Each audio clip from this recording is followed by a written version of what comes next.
Hello. Hello.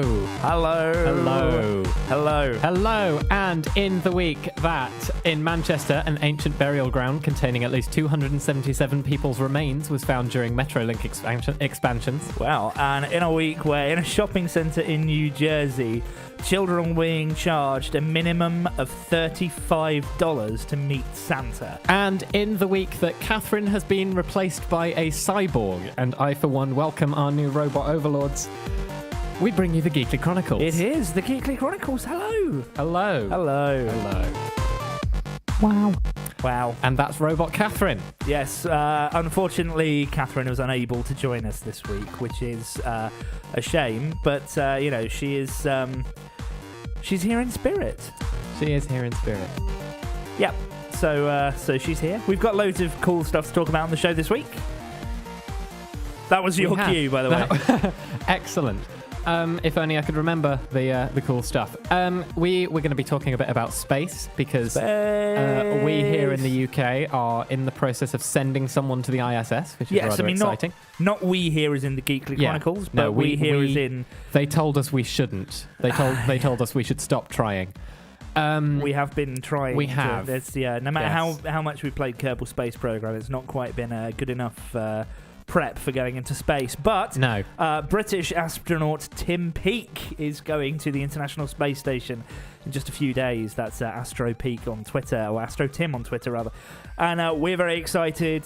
Tim is very excited, and I think everyone's just excited. Generally, there's a lot of excitement floating around. There's going to be a Brit on the ISS, which means as well as that anti-grav espresso machine they've got up there now, there'll also be anti-grav tea making facilities. Fantastic. Yeah. Every space station needs those. We've got a special edition of the Tumble Fumble this week, hosted by Chris. Because obviously Katharine isn't here, and we figured Robot Katharine is pretty clever, but she's not clever enough to do the Tumble Fumble. No. Although she can say... Okay, so on Tumblr. So, she's not almost too bad. there. So we're also going to be talking a bit about makerspaces. Yes. Which are very cool. Yes, they are. We've got many of the regular features. No Game of Geeks this week with Katharine being away, but we've got the prize draw, we've got the Tumble Fumble, we've got a forecast or two, and as always, we'll be chatting about various things that have been going on in the world. Indeed. But first, before anything else, before you get your requests in... Fair enough.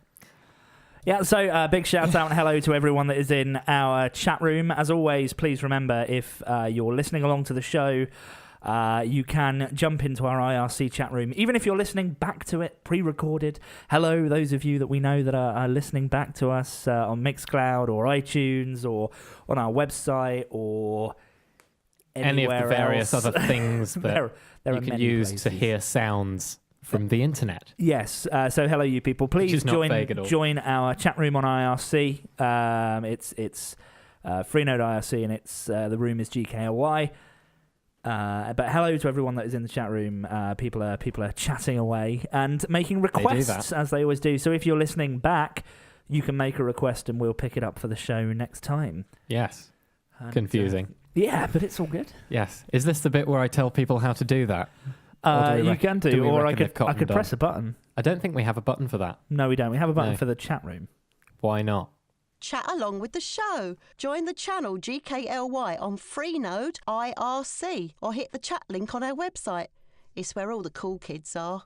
Indeed it is. Yeah. And if you type !request and then a space and then the name of your song and who it's by and stuff in the chat room, then Geekly Bob will try and figure out what you meant, probably bring up some kind of obscure karaoke version, but probably like 7 times out of 10, it shows us the song that you wanted to play and puts it in our lovely little request queue. Well, not only do we have Geekly Bob, but this evening we've got the Nail Gun Robot as well, replacing Katharine, who is, of course, not quite here this week. Katharine, our dear co-host, we do call her the Nail Gun Princess. And Nail Gun Robot is alive in the studio. Hello, Nail Gun Robot. Maybe all I'm full of is inappropriateness. Well, yes, I think so. That is entirely possible. How are you, Nail Gun Robot? What's going on? What's your day contained? It also entertained me for a good 20 minutes. Wow, okay. Yeah. What kind of things... What kind of things entertained you for 20 minutes? Strange ornaments. Okay, that's one thing. Sounds about right, to be honest. Gravy boat. Yeah. Okay, Who doesn't love one of those? I do like gravy. A really useful site. Okay, a really Okay. useful website. Nice one, Katharine. Baker Street Station. Now- Okay. Okay. Fair enough. Yeah, right in sort of Sherlock territory. Yeah, that kind of area. That is true. Dancing cows. Where did you see those? Dancing cows? Yeah. Well, I didn't see them. I'm asking the robot. The robot Hasn't replied. hasn't replied. No, because the robot doesn't know where it saw the dancing cows. no. Because I'm fast realizing that I don't have a button that corresponds to a place name. Other than Baker Street. 1985. That'll there we do. go. Flawless, completely flawless. We will be checking back in with Nail Gun Robot throughout the show. Yes, and we're very glad to have the Nail Gun Robot with us. But of course, the Katharine in flesh will be here again next week. Yes, she will. So So thanks, Katharine, for lending us your voice. Yes, Katharine. To chop up. Also in the news this week, and this news broke a few hours before we went on air, and I kind of enjoyed it. Weatherspoons hackers steal personal data of 656,000 British customers is the headline in the Express. Weatherspoons is in the pub. Yes. Or for our American friends, sports bar. Yes, it's or for our Canadian friends, pub. Yes. Or for our Australian friends, pub. Yes. Or for our friends in the rest of Europe, pub. Yes. Or for our friends in France. Ireland. Yes. Or for our friends in France, le pub. Yes. Which, in France they call it le beer. Yes. But yeah, Weatherspoons is a chain of British pubs, and they, as many places do now, have a website, which was just hacked. But it's a pub. I mean, what's going to be on a pub's website? Well, there's a lot of things, because apparently it had a customer's database, including the names, date of birth, email addresses, phone numbers of 656,000 people. Why does a pub need that on its website? I really don't know. So is this anyone that's just been into a Weatherspoons? You walk through the door, or do you have to sign up for a promotion? I think people that have signed up for promotions and things on the website and have had their name and details logged, those are the details that have been stolen. But kind of the worst thing about this is that this hack happened in June. Okay, and it wasn't news at the time because... It says Weatherspoons officials were only told about the hack by security experts earlier this week. I don't understand. So that's 6 months between the hack actually happening and everyone finding out about it. That's absolutely crazy. Yeah, kind of worrying. And as... you may remember a couple of months ago, TalkTalk was hacked. Yeah, the TalkTalk was basically entirely on fire, yes. Yes, everything was on fire. We talked about that on the show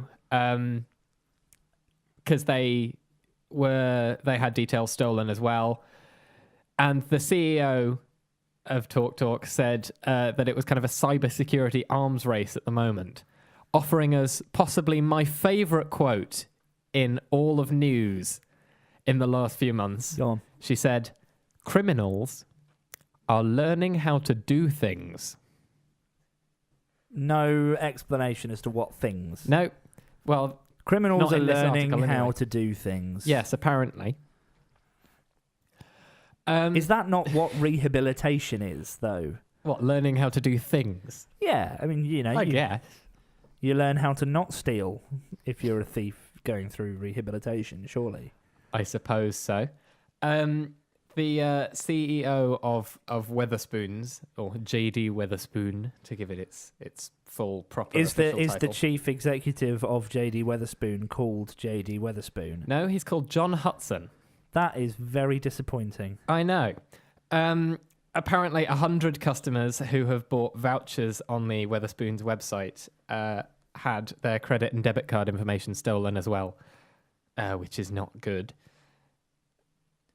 But not in the slightest, no. No. Apparently not all of the details were stolen, just like the last 4 digits of the card number. So it's difficult to use that for fraud. But even so... I mean, not impossible. No, though, it's right? not impossible. Someone's iCloud account was hacked a while ago because they gave Apple the last 4 digits of someone else's credit card number. That's unfortunate. It's not ideal as a situation. No. No, well, it's interesting, isn't it? Because, I've been to loads of events on cybersecurity and stuff like that, and actually... I've been to loads of Weatherspoons. So. Yeah. Yeah, well, I mean, the events on cybersecurity generally are nicer than going to a Weatherspoons. Yes, I would have to agree. But a lot of people are trying to stop this, but, all of this keeps happening. Yes, it does. I'm reading an article here from Wired magazine that says this hack is 4 times bigger than TalkTalk, just for the sheer number of customers involved. We just didn't know about it. Yeah, we just didn't know about it. So they're getting worse and worse by the sounds of things. Katharine, what do you think? Fingers in your mouth. Yeah, I know. It is that shocking. It is. I don't quite know why. No, I don't know why they do it either. To be honest with you, it is incredibly frustrating. I mean, what are they thinking? I'm quite terrified. Yeah, I would be as well. Yes. I think it's terrible. The CEO has apologized to all of Weatherspoons' various customers. There's an email that's gone out that says your information might have been stolen, basically. Might have been. So they don't even know for sure. You can never really be sure, it seems, according to this report and the TalkTalk report. No one's ever quite been entirely sure what's been stolen and but when. Then I remember a while ago when there was that Adobe hack. We're going back maybe 2.5 years. Yeah, as an Adobe ago. customer, I was able to go to a website, type in my Adobe account email address, and it would tell me whether my email address was on the list that the hacker stole or not. Yes, so there's an excellent website for exactly that purpose, which is called Have I Been Pwned, as in owned with a P, PWNED.com.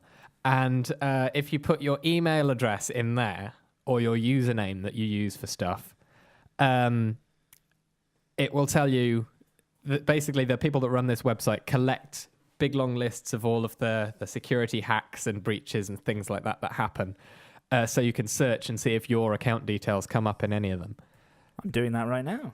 At the moment, the top 10 breaches on the website are the Adobe accounts, the Ashley Madison hack, some web hosting accounts, there's Snapchat got hacked a while ago, various other websites as well. There are 66 total compromised sites on here. So I've just put in various email addresses that I've used over periods of time. My current ones are all fine. However, one old one that is now very much redundant has come up. Oh no, owned on one breach site. And it says Adobe, the big one. Yes, so that was a the very Adobe big one. breach. 152 million accounts, it says, in the Adobe hack, which is... email slightly address, upsetting. password, hints, passwords, and username. So Yes. That was one of the things that prompted me to change my email address. So it was an old one. Yes, it's kind of scary that these things happen, but... Yeah. There Just you go. searching through prior old email addresses, yes. Many of them are showing all up. of these yeah. in. And you can also sign up to receive email alerts if your email pops up in a security breach as well, which is quite good. I've had an email once or twice, I think when the Adobe hack happened, because I found out about this site before then. I signed up, and then when the Adobe hack happened, they sent me an email saying, hey, guess what? Adobe's been hacked. You're screwed. Nice. Well, I suppose it was good to know. Yes, it is definitely better to know than not. I went and changed everything. And now I'm possibly safer. So in other news, getting away from hacks and more onto something that is essentially monster in its proportions, it's National Cookie Day in the United States. That's exciting. Yeah. Very. Are you waiting for me to appreciate the Cookie Monster pun? Yeah. There's All a button for it somewhere. Oh, it is reminding me of that monster from Red Dwarf. There we go. Yeah. So yeah, there are lots of great tweets that I've been looking at about cookies that are making me exceptionally hungry. And we've got other food-related things to talk about a bit later in the show. But this is brilliant. It's National Cookie Day in the United States. So That's hey, most obese nation in the world, if you feel like keeping that streak going, yes, it is National Cookie Day. Just in case. Yeah, and I mean, we can hardly comment here. It is contagious, and we do have your obesity here now as well. So, wow. Yeah, so it fills me with nostalgia as well as makes me feel quite Christmassy, which is always nice. Katharine, anything to add? With a brief mention of Christmas. Yes. Yeah. Yep. Okay. Well, that's it, apparently. That's it, yeah. Okay. You really need to get better at pressing Catherine's buttons. I really do, which Yep. is an interesting sentence. Yes, something I never thought I would hear myself saying. But on the thought of Feed the World, there was a really disturbing news story that you drew to my attention earlier that I think we are ironically placed to mention. Indeed. So this is the story that came out a couple of days ago. Or rather, I mean, it's not a new thing, but it was posted a couple of days ago. And in 2009...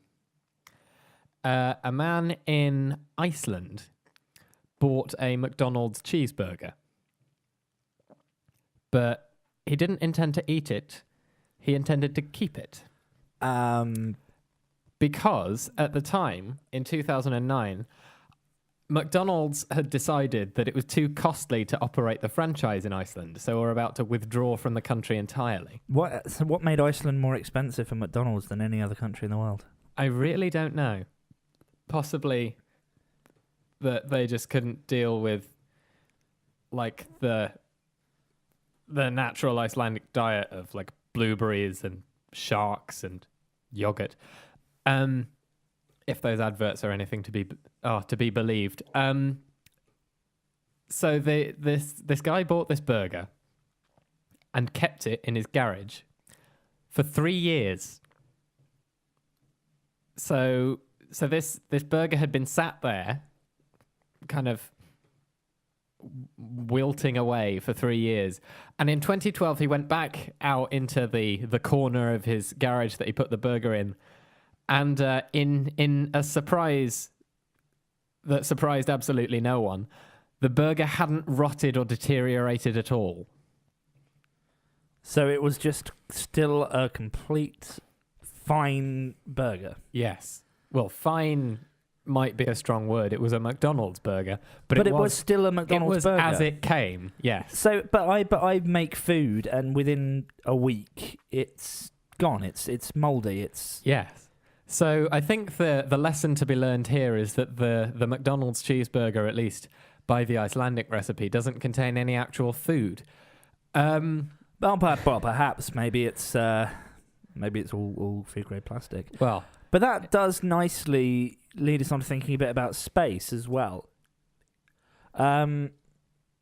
Because, I mean, surely they need food like that in space. Well, yeah. I mean, the pickles would probably, float out and... Because the problem with Floating pickles. The problem with space food... Pickles in space. The reason they have to have space food out of packets and stuff is because if they...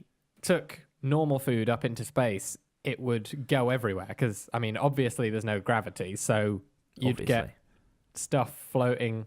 Yeah, well, surely you could just keep it in a cage. Well, possibly, but like crumbs, have a food cage, things getting into important bits and pieces. So that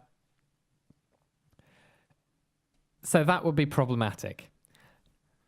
Which did not stop, incidentally, someone named John Young from eating a cheeseburger in space in 1968. Really? Fun fact for you there. Did it go everywhere? Did that launch vehicle get lost and have to be destroyed afterwards? I imagine it did go everywhere, and I don't know if the launch vehicle was destroyed, but I do remember that... We haven't got mustard stains off the moon since then. That John Young got in a lot of trouble for that. But did they just not notice that he'd taken the cheeseburger with him? Pretty much. So was that a McDonald's burger that somehow lasted a few weeks until it was in space, and then... I don't know if it was McDonald's or otherwise. I'm finding it really quite gross. Yeah. But enough about space burgers. I'm very excited because Tim Peake, if you heard the name, but Tim Peake is an astronaut. Tim Peake is also British. We haven't had many British astronauts, but we've got Tim Peake, who in 10 days, 16 hours, 33 minutes and 58 seconds as of the time of me saying that. It's now 56 seconds. I'm not going to count down. But is going to the International Space Station, which is really, really exciting, with the European Space Agency. What's even more interesting is that he's doing a series of kind of things for the first time on the International Space Station. He's taking with him a bunch of Raspberry Pis that have got applications, as in the small computer, not things that will produce crumbs. Yeah, that's the probably conversation we just had. Yes. But a bunch of Raspberry Pis with software on them that has been written by school kids across the country. So Raspberry Pis were sent out to schools, and young people wrote a bunch of applications to do lots of different things in space. The idea being that people can actually have their code running in space. That's quite exciting. Which is really cool. So Tim Cook is taking those Raspberry Pis up there as well. But also, Tim Peake is during his time in space, running the London Marathon. How is he going to do that from space? Well, all of the astronauts have to exercise, but during the London Marathon, at the exact same time that it starts in London, Tim Peake will run the full 42-kilometre distance on a treadmill aboard the ISS with a view of the Earth out of the window in front of him. So every time it orbits, obviously... he will run the marathon and be able to look at London every now and then as well. Wow. So, yeah, wow indeed, Katharine, wow indeed.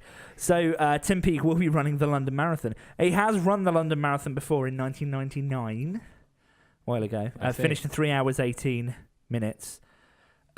He's not apparently going to try and beat that time, as his medical team will be monitoring him to ensure he's healthy for his return to work. So he's just going to...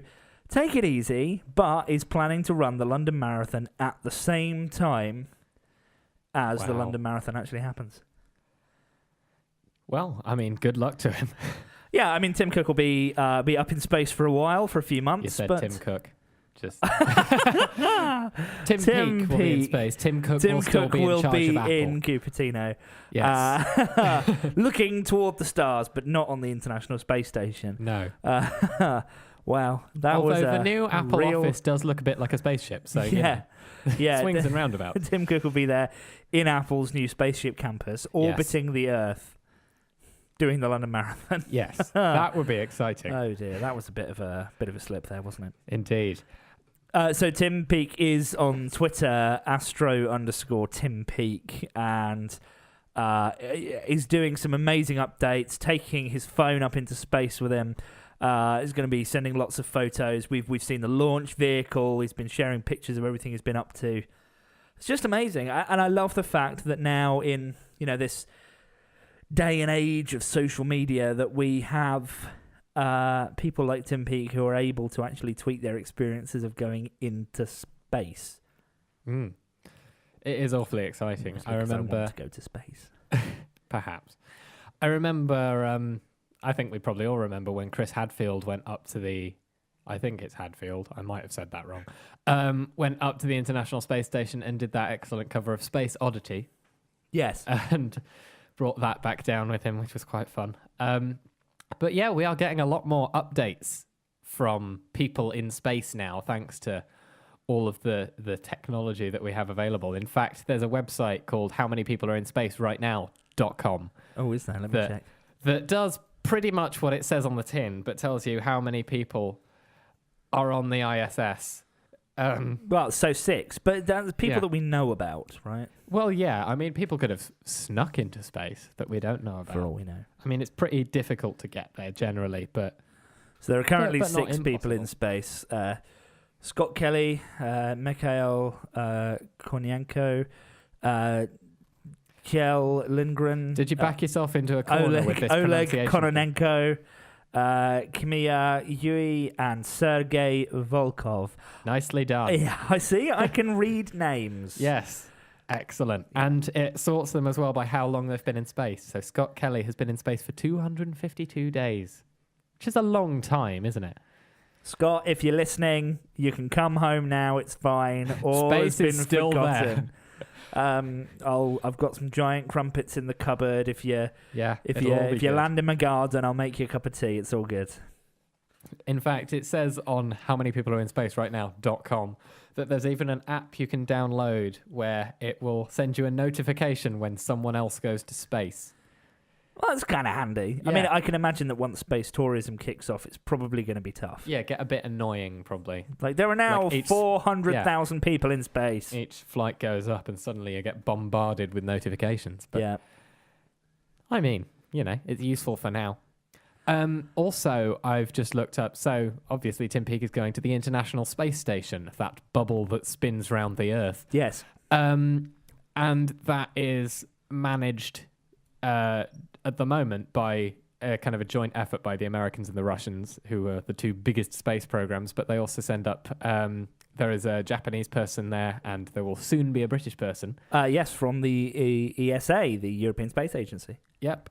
So on the NASA website at spotthestation.nasa.gov, you can punch in where you are in the world, and it will tell you when you can look up and see the International Space Station. Okay, hold on. So I'm... I think I might have broken my key. Why did I have to punch it in? I was at... Oh, dear. Yeah, punch in is a metaphor. Okay, I need anyway, a new keyboard. I've just put in London, and it says that it will be visible on Sunday, December the 6th at 6:41 p.m. for under 1 minute. Yeah, but then 7th of December, 8th of December, 2 minutes, 3 minutes. On the 10th of December, it'll be visible for 5 minutes. So get your telescopes out. It's going to be exciting. And actually, on the day that it launches, the day that Tim launches on the 15th of December, 3 minutes it'll be visible for. Yeah, 5:14 p.m. in London, and so definitely well worth the times where you are. Yes, it orbits the Earth every 90 minutes, I think. So yes, you'll be able to spot it, I'm sure. And this will tell you exactly when it appears, where in the sky with like degrees and stuff it appears and disappears. That is quite handy. It's awfully exciting if you have a telescope that you can figure out the degrees with. Yeah, a lot of those telescopes have automated stands. I actually need to get a new telescope. I love astronomy, but I don't have a telescope right now. I might have to ask Santa for one, I think. Perhaps. But yeah, I mean, interestingly, Tim Peake is 43, from Chichester in West Sussex. In other occupation, it says test pilot. So I think he's probably already had some flying experience. That's good. Graduated from the University of Portsmouth. So there you go, Portsmouth. Something to be proud of there. Fame. Always good. Indeed. Yep. So that's Tim Peake facts. Heading off to space. I'm really excited. Dweeb in the chat room says mustard stains on the moon, beautiful imagery. I am actually quite on board with that. I think that a mustard moon. Well, the moon is made of cheese. Obviously. No, the moon is made of meat. So we have differing opinions. The moon is made of meat, my son. The moon is made of meat, and all the meat from which it's made has come from goose's feet. That sounds disgusting. 1 million gooses footless were, and they began to cry. Something, something, something, something, something learned to fly. Well, mine was a Wallace and Gromit reference, so... I'm gonna find that song now, because it is brilliant. Oh, God. Stall. Well, mine was a Wallace and Gromit reference, because that's possibly my favourite Wallace and Gromit film of all time, when they go to the moon and it's made of cheese. And here we go. Well, let's... this is a song about the moon. Apparently. I mean, who am I to argue with music? So what is it time for? It's the Tumble Fumble. More random happenings from across the internet. It's the Tumble Fumble. Are you ready for a scroll in the hay? Well, you've really got all the buttons out tonight. All the buttons. Yes. Okay, so on Tumblr. That's my only Robo-Nails button. So That's yeah, relevant. unfortunately, I mean, pass me the robots. There's the I'll robot. control the robot. You do the talking. Okay, well, the Icelandic cheeseburger story was my first Tumble Fumble item. But we saved a bit of it for the. We Tumble did. Fumble. We saved possibly the weirdest bit of the entire story. So the guy that saved the cheeseburger, it was in 2012. He went back into his garage to look at it, and as I said, it hadn't decomposed at all. So then he decided to give it to a museum. Give it to a museum. So gave a cheeseburger to a museum. Yes. Yeah, so. Indeed. So you're enjoying that, aren't you? I've got all the buttons now. That was a bad idea. I know. So he donated it to a museum, and eventually it made its way to the bus hostel in Reykjavik. So It works. Sure. They made a little display for it. A display. Yes. For a cheeseburger. And it's still there to this day, astonishingly. So there is a cheeseburger from, when was this? 2009? 2009 is when it was bought, yeah. So a cheeseburger bought from McDonald's in 2009 is now on display in a hostel. Yeah. Is this real life or is this just fantasy? I don't know. There are certainly no landslides in which we are currently caught. So, I know. So, yeah, this is definitely a real thing that happened. It's a disturbing story. It is a very Please disturbing retweet to story. raise awareness. I agree, Robo-Nails, I agree. But, and it does get a little bit weirder. How do you get weirder than a cheeseburger bought in 2009 that you then put on display in a hostel?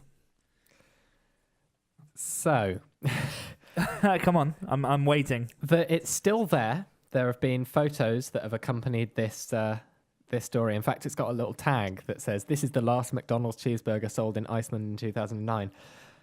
There is a live stream of the cheeseburger in the hostel, which I'm now currently loading up. Wow. And you can watch it being a cheeseburger. So you can. Yeah. I have put the link in the chat room, and this burger tweeted was it out, made and 2,226 days ago. Yep. Okay, I'm So loading it the says live on the stream. page. I'm loading the live stream. It does look like a burger. There are also some fries with it. Because, But the of fries course- aren't even mouldy either. No, they're not, which is quite disturbing. it's a bit kind of translucent at one of the ends, but that is But a I think that might McDonald's just be like a cheeseburger. reflection of the thing. The fries and the burger both look pretty as they came. I mean, they're a bit like limp and sad, but every time I've ever seen anything that's been ordered from McDonald's, that's always looked limp and sad. So, to be entirely honest, it looks like it is as it came. If it was up to me, Vinnie Barrett, unicorn generator. All right then. Well, Robo-Nails did not like that. So that's the cheeseburger incident, and then the other thing for the Tumble Fumble. Something I found particularly addictive. There might even be a handy link. There might indeed. So we were talking earlier, if you'll remember, not we on the show, but me and you here in the studio. Okay. We were talking about Humpty Dumpty. Yes. You were also there, Robot Katharine. Yes. And yeah. You're just going to carry on with this, aren't you? I've no idea. I've lost the plot. I really shouldn't have given you the buttons. That was a bad idea. Don't worry. Keep everyone in suspenders. Oh, God. Shall we... Yes, let's.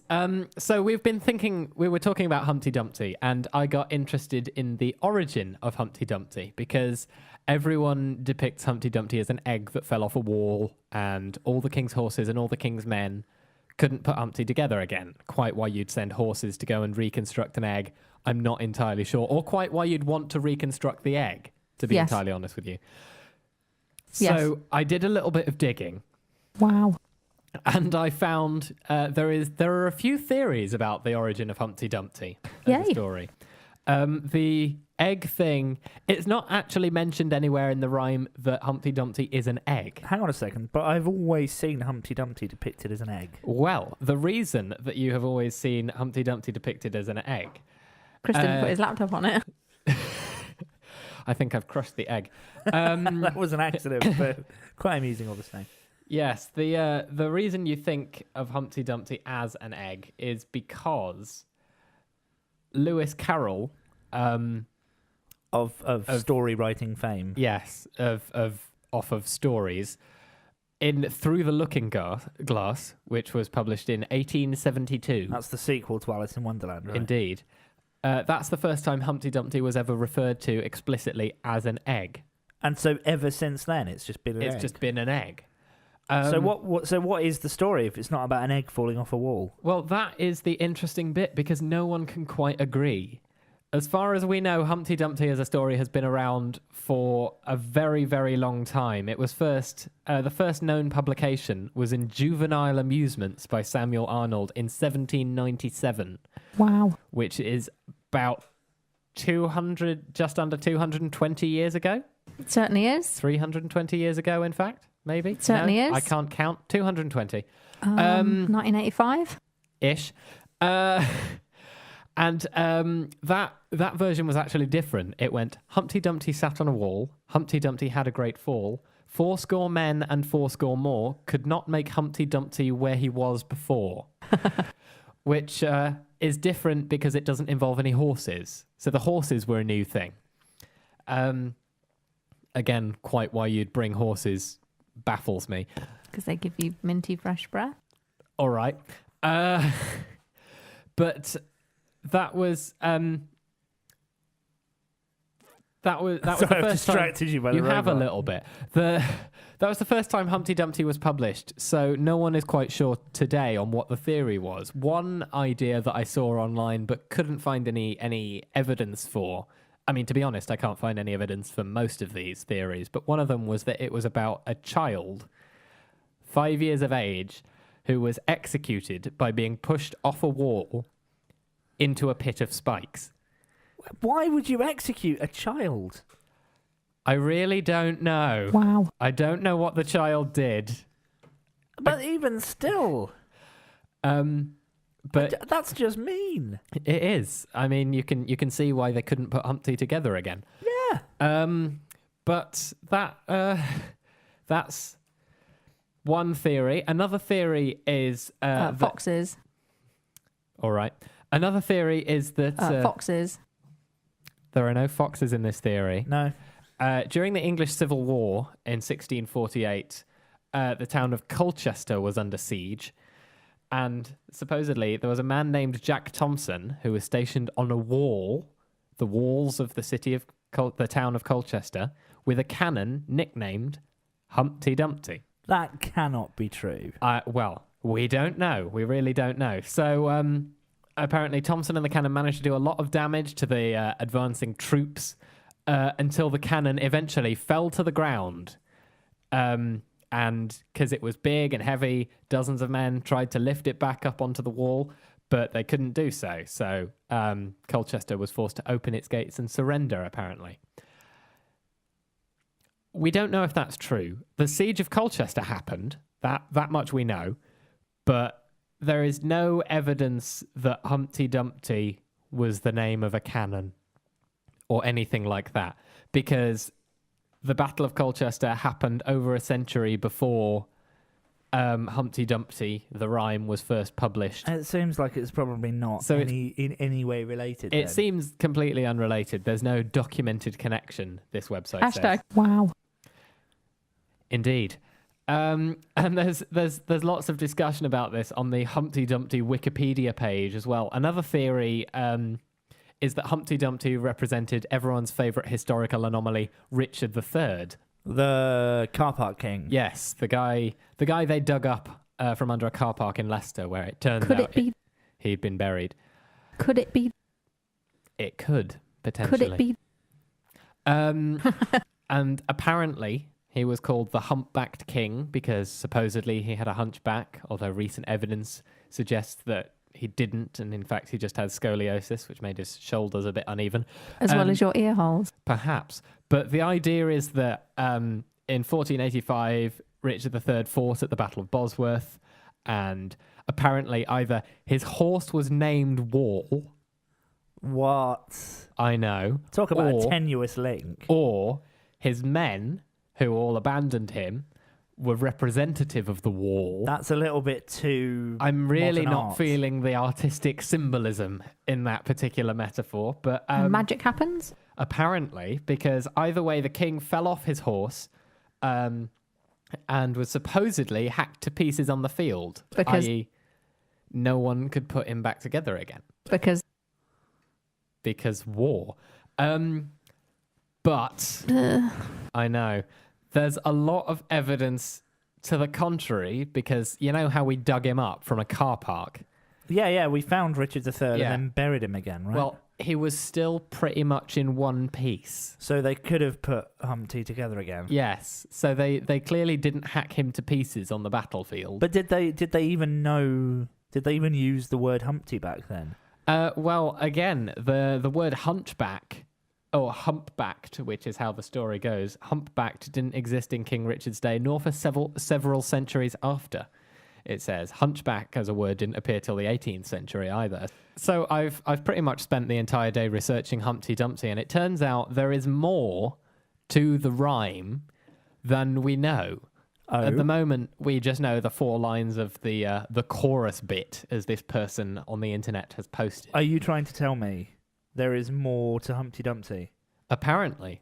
And it begins in 1648, when England suffered the pains of state. The Roundheads lay siege to Colchester town, where the king's men still fought for the crown. There one-eyed Thompson stood on a wall, a gunner of deadliest aim. From St. Mary's Tower his cannon he fired, Humpty Dumpty was its name. Then you go on to Humpty Dumpty sat on a wall, Humpty Dumpty had a great fall. All the king's horses and all the king's men couldn't put Humpty together again. So it is about Colchester. Well, that makes it sound like it is, but I don't know where that version came from, because that's not the version that was published in 1797. That's just a version I found on the internet. So I'm not sure where it came from, but this person is saying that that's the version they were taught, the full version as a child. So did they go to school in Colchester? It doesn't say. But are they from the Colchester Tourist Board? I really don't know. No. I mean, this could be an inside job. I'm not entirely sure, but this was a clumsy way to segue onto a discussion about the Geekly prize draw. Yes. The prize draw of drawers. Draw of drawers. So we have a drawer. Yes. In fact, we have a chest of drawers. You realise if you turn your head away from the microphone, people can't hear you. Yes. Well, we have a chest of drawers. We do. So I'm rattling around so you can hear that they're real. Things at work? Basically. And in it, we have some prizes. We do, and they are pretty epic. So what have we got in there so far? In here so far, we've got the manual for the draw. I don't really remember that. Well, remember when we built the whole IKEA drawer situation? Oh, yeah. So, we have the manual, which we have signed. We have. For some reason. I'm flicking through it now, and yes, it definitely does tell you how to build the drawers. We may have added some commentary of our own. We might well have done. So that'll be Well, fun. it looks like...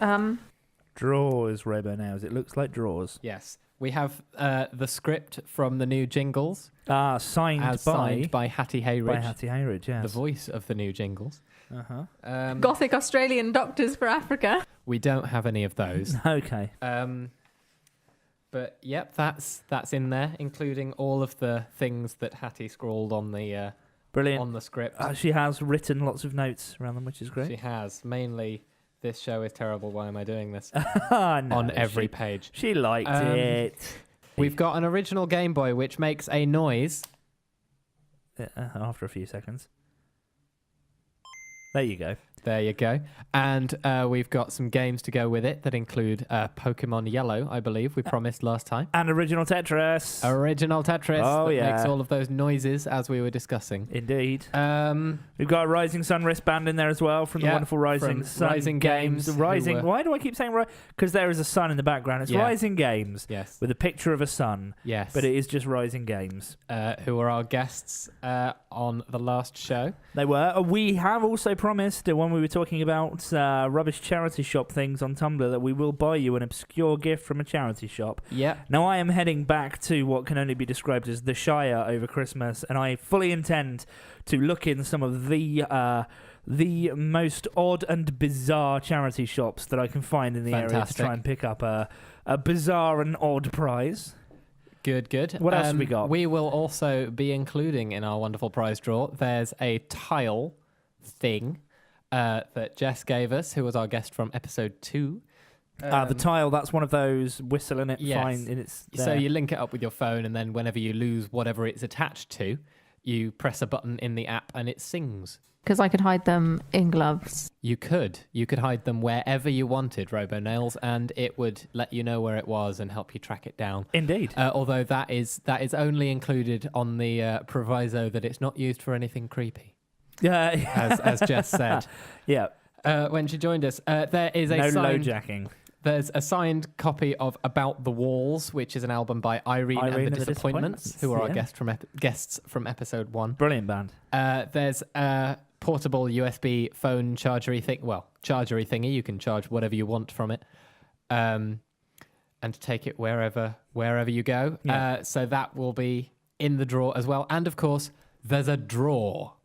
Yeah, the actual set of drawers, the little chest of drawers that all of this comes in, is yours. A prize. Yes. So it's part of it. So you get this cool little chest of drawers. Yes. With it all as well. It is a prize drawer. This all came from the fact that I can't spell drawer, or I can, but I used the wrong spelling of drawer. Yes. When we were originally writing out in our notes. So we had to buy some drawers and make this into a thing. Because I said prize drawer, so now we have a prize drawer. It is a prize drawer that is also a drawer of prizes. Yes. It is a prize drawer. It's a prize drawer. And you absolutely can win the drawer or the chest of drawers if you want. I mean, you're more than welcome to just take the drawer that has the prizes in. But every week. But, we add go ahead. Things every to week it. we add things to it. We throw things in this pile of prizes here. And there'll be plenty more and plenty of extras and stuff during the series. We are adding in a portable charger. Yeah. So that's very good. And all the other guests that we have across the rest of this series will be donating items as well, which is nice of them. But also, just to see how it turns out, we will be under controlled circumstances and in a very sealed and safe way, including a McDonald's cheeseburger and fries in with this prize. We are going to buy them today. Yeah. And when we give away this prize on the 26th of February, 2016, we will... That is when that is. All being well, they will look exactly the same. Yes, it will be in Tupperware, and you do not have to accept it as part of the prize. It will be sealed. We do not recommend you eat it. Yes, we should probably glue the Tupperware shut. Yes, but it will be a McDonald's cheeseburger and fries. Your very own, very real Icelandic work of art. You can live stream it. You can do what you like with it. But we just want to see how it turns out, pretty much. Really, it's just a science experiment that we're sending along with you. Basically.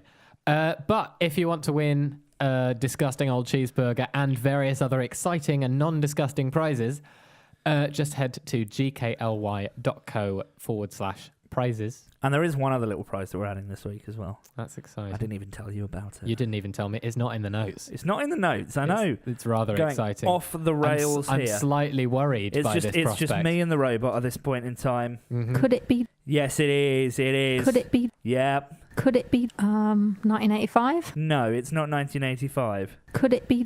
There might even be a handy link. No. Could Could it be Bargain Corner? Oh, hello. Could it be Vinnie Barrett? It's not Vinnie Barrett either. Could it be Unicorn? No. Could it be Tomato Ketchup? No. Although there's probably some of that in with the burger. So Yeah, maybe a bit. there'll be a bit of that. Yeah, possibly. Although I'm sure they call it like McDonald's secret sauce or something. Probably. It's basically ketchup and mustard, but I'm sure that's and a bit what of mayo. Yeah. Yeah, probably. But no, we're also going to be giving away. We're going to add into the prize draw Raspberry Pi Zero. They were launched this last week. Been quite difficult to get a hold of. Indeed. Managed to secure one for the prize draw. Exciting. Very exciting. Incredibly Very cool. exciting. Raspberry Pi Zero is an even smaller version of the Raspberry Pi. And cheaper, most importantly. It is very cheap, yeah. We love you so helpful. much for spending loads on our prizes for you. Yes, absolutely. But it is really fascinating that this type of computing is getting smaller and smaller, and you can do more and more with it. I mean, these are even more advanced than the original Raspberry Pis. but smaller and cheaper. But less than half the size, in fact. Yes, they're tiny, about almost half the size of a credit card. It's and crazy. completely like flat and everything. They don't have all of that stuff sticking out of them like the current ones do. Yeah, no, it's absolutely incredible. So that's going to be a lot of fun there as well. Yes. And if you want to win that and all of our other prizes, just go to gkly.co/prizes, leave us your name or your IRC name or your Twitter or whatever, and your email address, which we do need because then we can tell you you've won. And we will draw for the prize draw in the final episode of this series, which is on, as you said, the 26th of February 2016, and is our live version. It certainly is. Wow. Indeed, Robo-Nails, Yep. indeed. See, I mean, as much as I miss Katharine this week, I do enjoy having the Katharine in front of me that I can... Yay. Yes. Yeah. So Lots of things. in a big vat of KFC gravy, and magic happens. You're enjoying pressing Katharine's buttons, I are do. you? Yeah, because, I mean, you know, it is all stuff that Katharine says quite often. Taste everything you touch. Basically. Indeed. So let's go for another song now. We've got a lot of requests from you. Thanks very much for that. And thanks to everyone in the chat room for putting those requests in. But first off, this is a band that I've never been a particularly huge fan of, but you know the lyrics to every song they have ever written. Well, that could be anyone. You know all of the words to all of their songs, and you even like bands that are worse than them. I genuinely don't know which band you're talking about, because I despise the fact that I know the lyrics to all of the songs by a lot of bands' entire repertoires. That was a very confusing sentence. This one begins with an M and ends in a ook fly. I see. Yes, I mean, I don't not like McFly. You like McFly. They weren't as bad as other bands that began with B and ended in usted. Wow. So, But you also know lots of Busted song I know lyrics. lots of Busted song lyrics because they were played all the time when I was younger. And it's by just you kind of listening to them. by the you. radio and stuff, all right? By your CD collection. I didn't have CDs. I was like 7. I could barely operate a crayon. So You could barely operate a crayon when you were 7. we do. So it's Would You Rather time then. It is Would You Rather. Every week we pose a question to you, the listeners. Would you rather? Yes. And you get to vote. You can vote on it and we will find out horrifying things about our listenership as a result. So, What is this week's? this week the question is, would you rather be trapped in a robot body with no voice? We thought we'd theme it around Katharine being a robot. Right, okay. Would you rather be trapped in a robot body with no voice, or be in your normal body, like just as you are now, but have a robot voice that we in the studio control? So much like Katharine. Much like Katharine, yeah. She is currently in her normal body, wherever she is at the moment, and but we have control. we of have her voice. control over her Tomato ketchup. Indeed. and her voice. So question: does my robot body, if I were to choose that option, have a screen or any kind of way of gesturing or? Well, I don't know. I suppose if it did have a screen, you'd still be able to communicate. But I'd have no voice. But you'd have no voice. And I do like this talking. radio thing would be a bit rubbish. Radio would be hard. YouTube would probably be boring. Yes, you would just be flashing up things on your screen. Well, yeah, and generally videos of people that just stand there and flash are removed from YouTube quite quickly. Generally. So that's potentially problematic. So I think probably no screen, just to be on the safe side, if you chose that option. Whereas if you were a human, then I guess you'd still be able to gesture, but we would have total control over your gravy boat and everything else you said. So I've got buttons here too, you know. You've got Hattie Hayridge and I've got Katharine. Together we have a robot army. We do. So how can our listeners vote? Well, if you have an opinion, preferably on this, but we'll take any of them, go to gkly.co/WYR. For Would You Rather. Yes, indeed. WYR. Or click the Would You Rather link on the website and cast your vote. Fantastic. I wonder if anyone's already voted.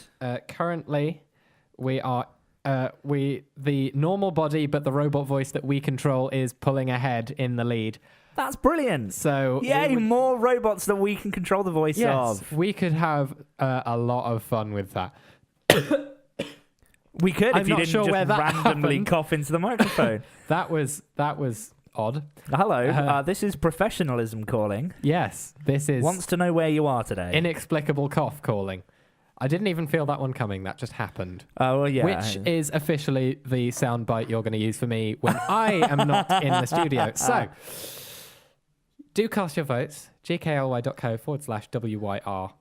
And let us know. Well, indeed. Let us know whether you would prefer having your voice controlled by us, we crazy people here, or whether you'd like a robot body and no voice at all. Yeah, which is an equally valid option, I suppose, because I wouldn't trust us with our voice. Might be a bit sad though. But anyway, KF in the chat room says you can write on paper to explain that other people are talking for you, and probably you could write on paper very well and very fast if you're a robot. You could probably print stuff if you were. I mean, you might be able to hook yourself up to a printer. Do you have USB ports if you're a robot? I'd imagine you probably did. Probably. Thunderbolt and lightning, and very, very frightening me. Yes, something like that. Yeah, some sort of, or maybe like you're a robot. But as your final curse, you're only compatible with printers that use those old-fashioned printer ports. Oh, the LPT. Yes. Yeah. So, I'm you can't communicate unless it's via serial ports. Yes. You can't communicate unless it's 1995. And you've got an Apple Talk compatible device. Oh God. Only compatible with IBM PCs 386 or lower. So my general kind of geekery around old technology is coming out now. You can communicate, but it's only via MS-DOS compatible programs and not through Windows versions later than 3.1. I've got my my state-of-the-art handheld in my hand right now, my Apple Newton message pad. Trusty device. And it is difficult because it's got a modem that I haven't worked out how to use yet. Right. Because it's got some weird proprietary plugs on the side. Of course. And there's one that's like, here's the backwards and forwards thingy. And backwards and forwards thingy. Yeah, it's got like arrows and stuff. It's for communications. But I haven't got a clue how to actually then use that. I've got a little card that lets me plug in for a printer and stuff, but it, I just don't know how to get it to work. I'd love to be able to say that Apple devices this far in the future compared to the Newton aren't full of completely proprietary ports that no other device can work with. It's got some great sound effects though. I mean, where's the speaker? Where is it? I've no idea. Just keep tapping stuff. That's an interesting noise. Oh, there we go. It comes out there. It is a bit of an interesting noise. What are you doing to make that noise? What does that mean? I'm hitting undo. I see. Is that you made a mistake noise? There is nothing to undo. Ah, I see. Yeah, but I can. What if you try and stuff. Undo the Newton? I mean, Steve Jobs tried several times. Yeah, I can undo that. There we go. But it is a great device, this thing, because actually you can draw on the screen. It had handwriting recognition before any other device of its ilk did. So you could do absolutely anything on the screen. That's an amusing picture. Yeah, the picture of a cat that I just drew. Totally was a cat. Uh-huh. And then you can kind of almost animate them as well, which is brilliant. Wow. So, yeah. That really is an animated cat. Yeah, absolutely. That you drew there. And I could then email that to someone if I so desired, or I could beam it. So if you've got an infrared device, I think I left all of mine in 1998, I'm afraid. And I think I can send it to... I think the only infrared device that is in my house currently is my TV. Yeah. And that doesn't quite receive data. No. Although if that picture came up on the TV, I would be very amused and slightly alarmed. Yes, there's a lot of cross-compatibility that I would not assume actually happened back in this era. But yeah, so I mean, I do love my old technology. Indeed, you do. Oh, Newton. Inappropriate pictures or otherwise. Yes. Speaking of old technology, and in fact technology in general, you see how I'm managing to pull these threads through and make this sound like we know what we're talking about. Yes, although it is relevant to old technology as well, because replacement parts that you can make for things. Yes. So something that I have recently become very aware of and excited about are makerspaces. And if you don't know what that is... I don't. Please do enlighten me. It is a big room. Wow. Okay, so place. A big room. Yes. In a place. Is like that a not city. just called a room?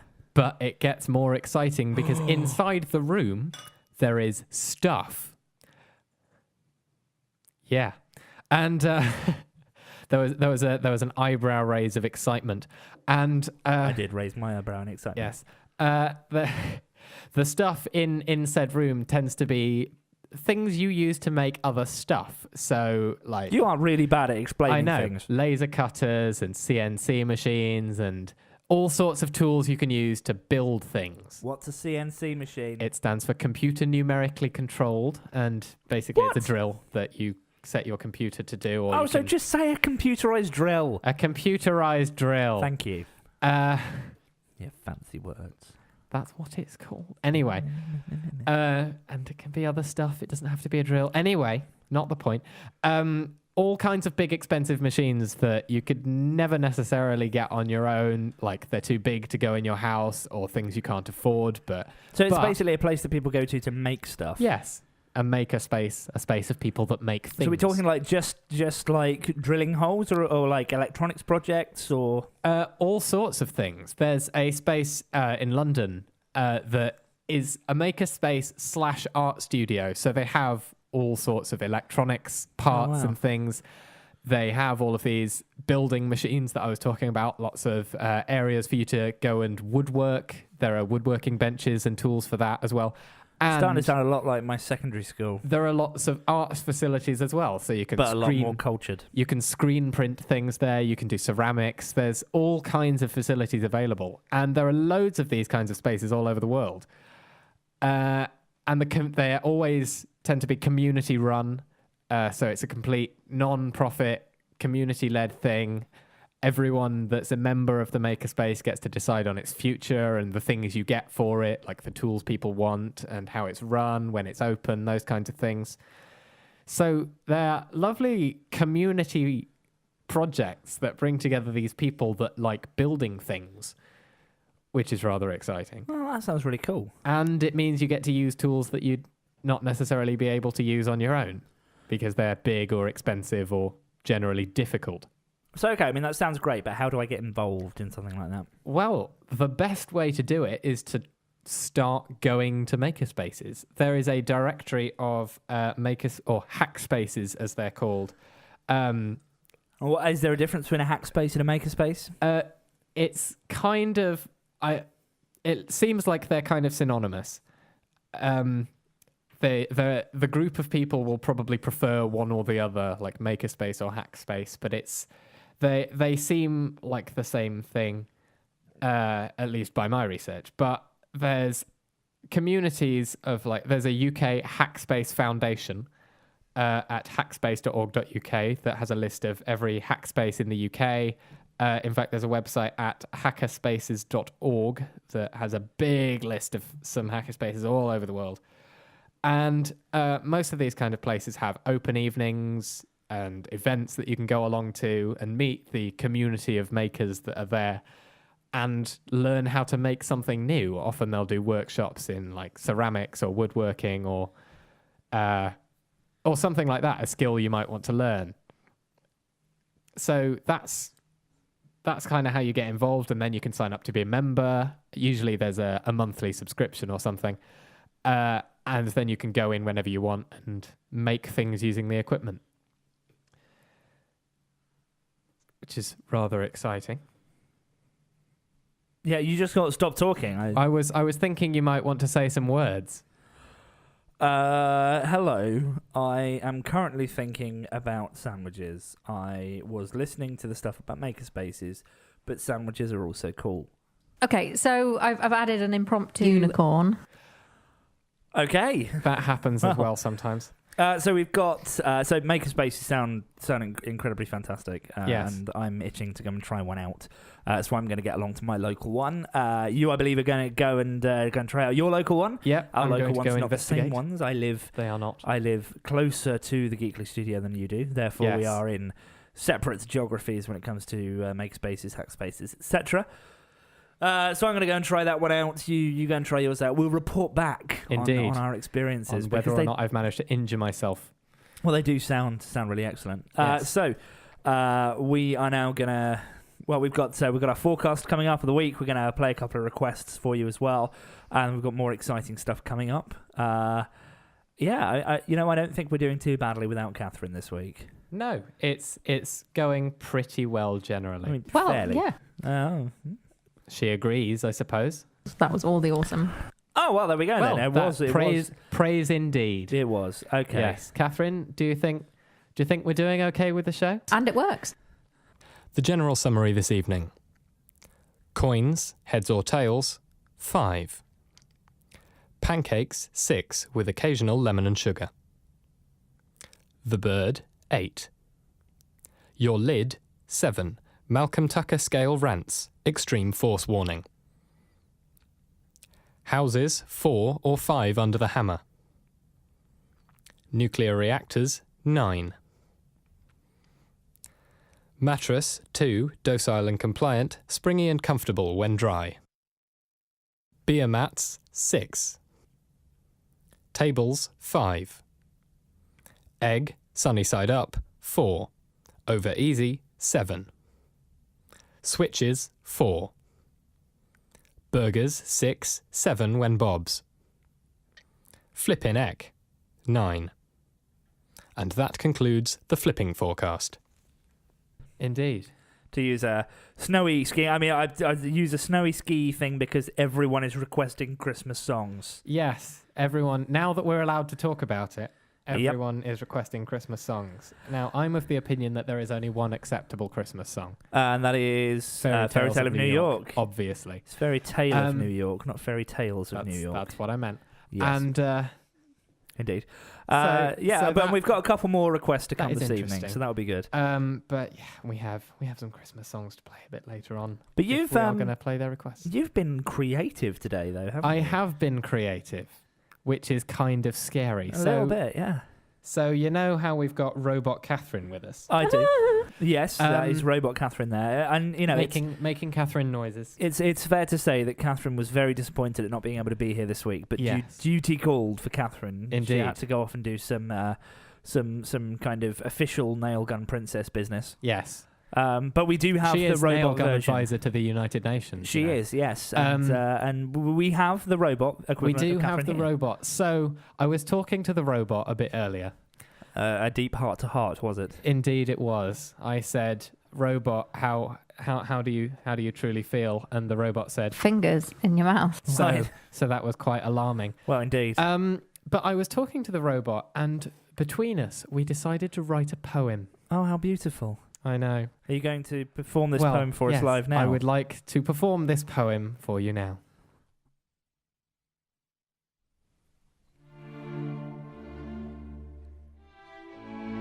Throughout the series, shall we kidnap our guest? Yeah, or keep everyone in suspenders? Only in the literal sense. All I was thinking about the entire time that song was playing was dancing cows, Baker Street Station, strange ornaments, fingers in your mouth. It also entertained me for a good 20 minutes. Is there actually any point in eating this? Tomato ketchup generator, because they give you minty fresh breath. 1985. If it was up to me, I want someone to taste everything you touch, and they wouldn't make you fat. Well, it looks like, and magic happens, and it works. Yay. Could it be Gothic Australian doctors for Africa? In a big vat of KFC gravy. Hashtag unicorn. Maybe all I'm full of is inappropriateness. I don't quite know why. Because Bargain Corner does obviously require Vinnie Barrett. Okay, so I've added an impromptu gravy boat that you can enter. We are already here.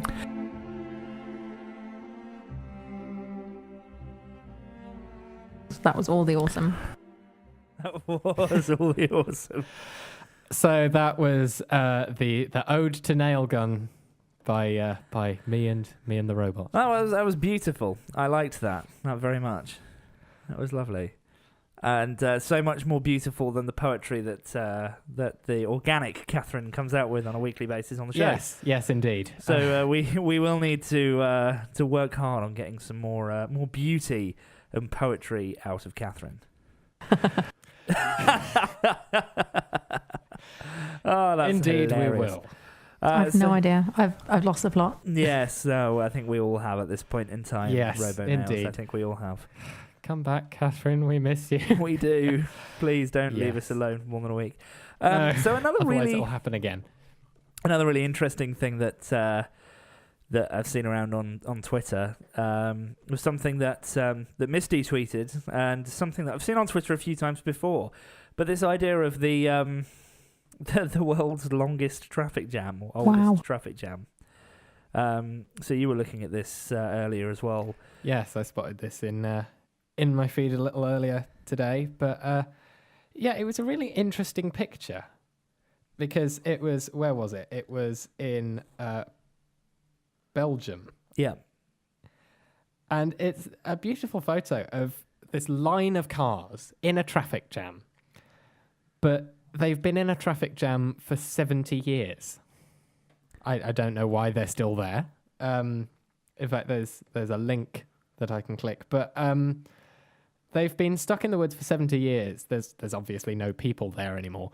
But trees have just grown around the traffic jam. It looks like they're driving literally through a forest, through trees, because there are trees growing out of the cars and everything. That is quite amazing. Weirdly fascinating. I mean, it's worth noting that the cars have gone now. The cars have, in fact, been removed from the traffic jam, which is really why this story is there. But going back to 1998, even there are photographs showing all of these cars here in this traffic jam. It's just intense. It's just a long line of cars that got abandoned on a forest road. It's absolutely bizarre, really. Yeah.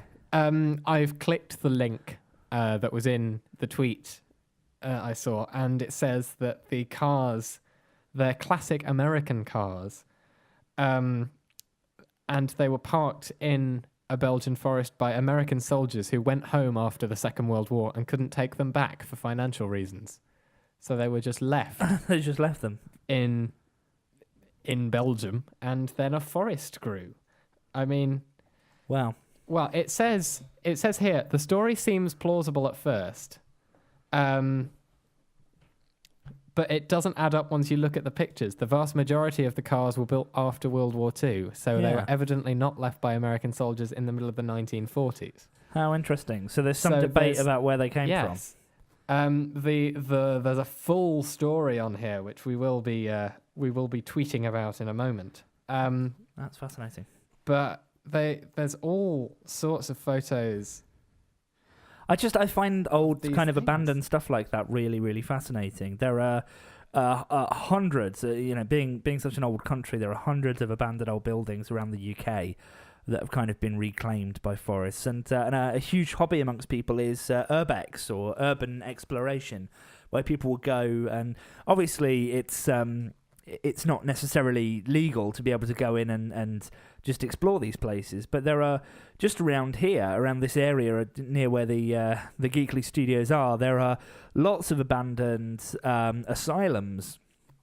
So very kind of eerie places where very questionable medical practices took place, going as far back as 100 years. Just fascinating that some of these old buildings still exist, and in many of them were abandoned with almost all of their things inside them. So you can go and look around a lot of these venues and these places, and it is a very odd experience to go through and look at. So just really fascinating to see all of this going on.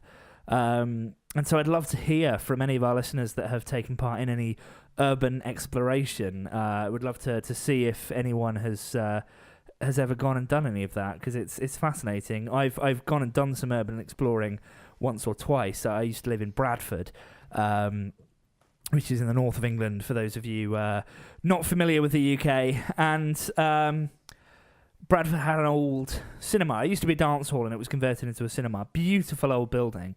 And there were ways to get into that and take a look around. And it was just stunning in a very eerie sort of way. That's literally all you have to say on that is... Yeah, basically. Fair enough. Fair enough. It's incredibly fascinating to see places that, for some reason, just fell out of use or were abandoned or whatever, because it's like a time capsule of what that place was like. I saw a video recently of a couple of people who went and explored Chernobyl. Oh, certainly Pripyat, the city that was near Chernobyl.